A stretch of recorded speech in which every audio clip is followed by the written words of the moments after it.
Vleni po keq informon ndërkombëtarët për marrëveshjen e Ohrit, akuzoi nga Koçova kreu i BDI-s Ali Ahmeti. Duke u kthyer në retrospektiv, kreu integrist tha se kur u përpilua marrëveshja për shkak të kompromisit që duhej bërë, fjala shqiptar u zëvendësua me 20%, por kjo sipas tij as pak nuk e rrezikon substancën.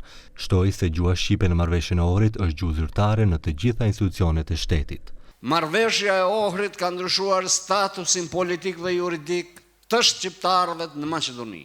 Maqedonia është shtet i shqiptarëve, i maqedonëve. Shqiptarët janë shtet formues.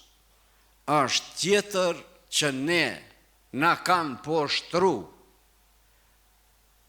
ata të cilët nuk e kishim legitimitetin e shqiptarëve të Maqedonisë. Dhe i keq informojnë si autoritetet në Kosovë, ashtu siç ma kanë pohuar edhe diplomat nga vendet e Europës që i kanë keq informuar.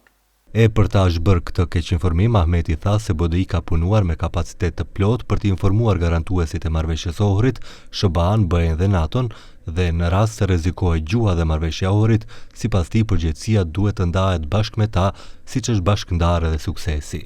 Në 10 takime janë bërë, si me Washingtonin, si me Brukselin, si me NATO-n. Mos kthehemi mas, sepse nuk është mirë për vendin. Ne duhet shohim të ecim përpara. Vendit duhet të antarësohet në Bashkimin Evropian, të mbyllen të gjitha çështjet e pambyllura me fqinjët. Marrëveshja e Ohrit në frymën e gerë duhet të realizohet, duhet të ekzekutohet dhe jo të shkohet ndrohen rrugët, emërtimi i rrugëve, siç ndodhi në Tetov, apo iniciativa e gjykatës kushtetuese me 75 faqe kundër ligjit të gjuhës shqipe.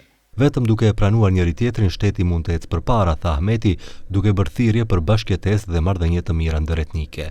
Duke u përgjigjur akuzave për korrupsion në radhat e zyrtarëve të BDI-s, Ahmeti bëri thirrje që të hapet hetim me mbikëqyrje ndërkombëtare për të gjithë funksionarët shtetëror, por shtoi se nuk kanë guxim ta bëjnë këtë, madje duke cituar shprehjen hajduti të akuzon për hajdut.